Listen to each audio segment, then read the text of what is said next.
श्री शिवाय नमस्तुभ्यम दोस्तों श्री पंचपुष्प शिव महापुराण कथा में गुरुजी ने शमी पत्र का एक बहुत अच्छा उपाय बताया है। गुरुजी ने बताया यदि आपको कभी ऐसा लगे कि आपके घर में धन संपदा की कमी है, वैभव की कमी है, तो आप शमी पत्र का यह उपाय शिवरात्रि पर, प्रदोष पर या सोमवार की अष्टमी पर अवश्य करें। दोस्तों वीडियो अंत तक सुने। आपसे निवेदन है, जिंदगी में प्रयास करना। जब जब कहीं ऐसा तुम्हें महसूस होने लगे, जब जब तुम्हें ऐसा लगने लगे, ऐसा लगे आपको कि जीवन में संपदा की, वैभव की थोड़ी सी कमी सी लगने लगे, तब प्रयास करना।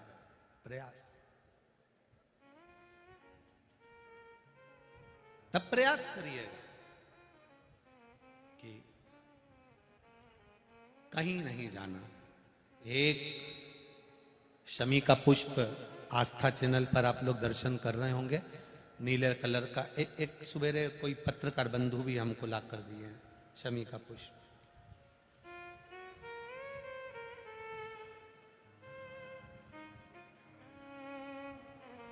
टीवी पर आपको आस्था वाले दिखा रहे होंगे, उसको अच्छे से देख लेना। ये तो हमारे हाथ में कोई एक पत्रकार बंधु ने ला कर दिया था शमी का पुष्प, ये कलर का। देखिए, हाँ आप ही लाए थे उसको, साधुवाद था आपको।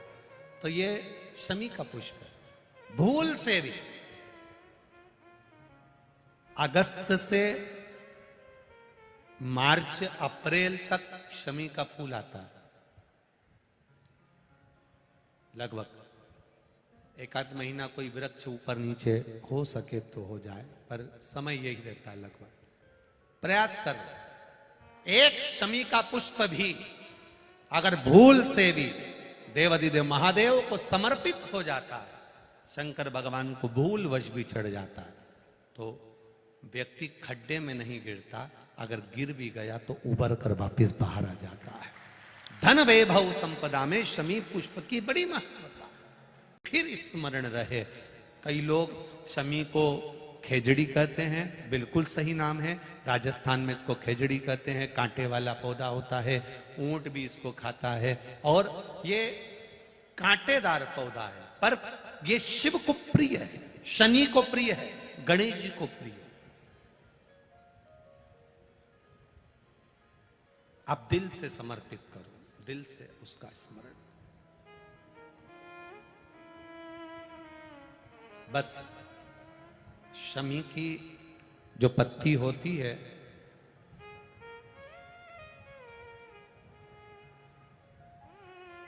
शमी की जो पत्ती होती है,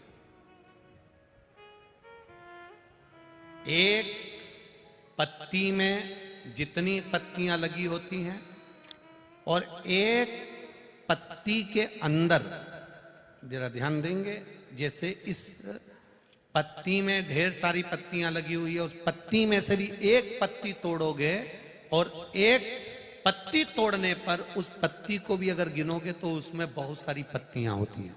आज प्रयास करना, अगर कहीं आपको शमी की पत्ती मिले तो जैसे ये पत्ती, इस पत्ती को तोड़ा गया, इस पत्ती में से एक पत्ती निकाली गई और एक पत्ती निकालकर आप धीरे से रखना, और उसमें भी बारीक बारीक बारीक बारीक बारीक बारीक बहुत सारी पत्तियां नजर आती हैं। शिव महापुराण की कथा कहती है, जो सोमवार की अष्टमी हो या प्रदोष का व्रत हो या 12 महीने की शिवरात्रि हो या किसी भी दिन प्रदोष काल के अंतर्गत शंकर भगवान को एक शमी का पत्ता कोई भूलवश भी समर्पित कर देता है, तो जितनी एक पत्ती में पत्तियां होती है और उस पत्ती के अंदर भी एक पत्ती को तोड़ने के बाद जितनी पत्तियां होती है, उतने जन्म मृत्यु लोक में मनुष्य के नहीं होते। 84 लाख योनियों में से वो योनियां कट जाती हैं और देव योनि प्राप्त हो जाती। एक शमी पत्र की इतनी महत्वता है उनका। भूल से भी बेलपत्री के पौधे के नीचे से, बेलपत्री के वृक्ष के नीचे से, अगर भूल से भी, तुम्हें नहीं मालूम कि यह बेलपत्री का पेड़ है, तुम्हें नहीं मालूम कि बेलपत्री का पौधा है, तुम्हें नहीं मालूम कि बेलपत्री का वृक्ष है, भूल से भी चलते चलते भी तुम्हारी ट्रैक्टर, तुम्हारी ट्राली, तुम्हारी गाड़ी, तुम्हारा बक्खर, तुम्हारा बेल, तुम बेलपत्री के पेड़ की छांव में से भी अगर निकल कर चले जाते हो तो दिन भर में अगर 100 पाप भी हो जाते हैं तो पल भर में धुल जाते हैं। एक बेलपत्री के वृक्ष के नीचे से, एक बेलपत्री के वृक्ष की छांव से, एक बेलपत्री के वृक्ष की मात्र टहनी की छैया से हमारे कोटि कोटि पाप समाप्त हो जाते हैं। आप सबसे इस कोटेश्वर धाम की पावन धरा से एक निवेदन करना चाहूंगा, पूरे आस्था चैनल के श्रोताओं से, फेसबुक यूट्यूब के श्रोताओं से, और जितने लोग यहाँ कथा सुन रहे हैं, बारिश का समय आए तो एक बेलपत्री का पेड़ बड़ा कर कर उसको कहीं रोड के किनारे अवश्य लगाओ। कोई निकल कर जाएगा, उस पे छांव पड़ गई तो उसका कल्याण हो जाएगा। वृक्षारोपण में बेलपत्री का वृक्ष अवश्य लगाइए। 2 वृक्ष की छांव और 2 वृक्ष का दर्शन हमारे जीवन को सुख दे जाता है। एक बेलपत्री, दूसरा शमी का पौधा। शमी का वृक्ष तुम्हारे घर में बड़ा मत लगाओ, पर शमी का पौधा जब तक तुम्हारे इस हाथ की आकृति का रहे, उसमें से तुम पत्ती तोड़ो मत तोड़ो, उसमें से कुछ तोड़कर तुम शिव जी को चढ़ाओ मत चढ़ाओ। भले तुम बाहर जाकर टूटा हुआ लेकर आ जाओ, पर घर के बाहर, घर के कमरे में नहीं, हॉल में नहीं, घर के अंदर नहीं। तुम्हारा घर चारों तरफ से हो जाता है, 4 कमरे, हॉल, किचन, लेटरिन, बाथरूम सब पूर्ण कंप्लीट हो जाए, उसके बाद जो तुम्हारे जगह बचे, घर से जब तुम बाहर निकलो तो बाहर की ओर जाते समय, अगर तुम्हारे निकलते समय तुम्हारा सीधे हाथ की ओर अगर शमी का छोटा सा पौधा लगा है तो ये निश्चित है कि तुम जिंदगी में कभी किसी अदालती कोर्ट केस में, कभी प्रशासनिक आदि केस में, कभी किसी गलत जगह पर जिंदगी में नहीं फंस सकते। आप उससे बाहर ही निकल जाए। एक शमी का छोटा सा पौधा भी, उसका स्पर्श, उसका दर्शन, उसमें चढ़ाया गया 1 लोटा जल। शमी 3 देवताओं को सबसे ज्यादा प्रिय है। पहला देवाधिदेव महादेव, दूसरा शनि महाराज, तीसरा श्री गणेश जी महाराज।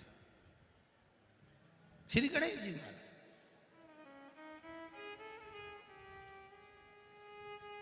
क्योंकि शमी की शादी करने वाला कौन था?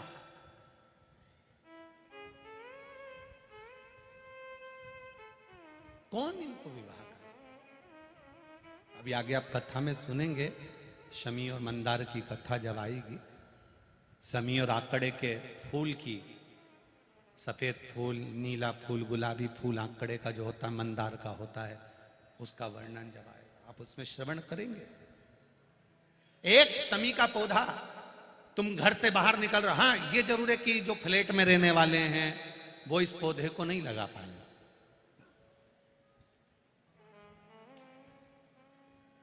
क्योंकि जब दरवाजे से निकलते हैं तो अंदर गच्ची होती है, गैलरी होती है, तो कैसे लगाएं घर के बाहर। हाँ, आप डायरेक्ट निकल रहे हैं और आपका पौधा घर के बाहर लगा हो तो बात दूसरी, छोटा सा गमले में, ज्यादा बड़ा नहीं, छोटा सा। ज्यादा बड़ा हो जाए तो उसको कहीं और लगवा दो, छोटा। घर से निकलते समय सीधे हाथ पर अगर शमी का पौधा, आप निकल रहे हैं और आपका राइट हैंड है, सीधा हाथ है, घर के बाहर शमी का पौधा है, प्रतिदिन का अगर आपका नियम बन गया कि शमी को देखकर घर से बाहर निकल रहे हो, जिंदगी में कभी कांटे तुम्हारे जीवन में आ ही नहीं सकते, कोई रोड़ा आएगा ही नहीं, बढ़ जाओ। यही रह गया। शमी में शनि भी है, शमी में गणेश भी और शमी में शिव भी है।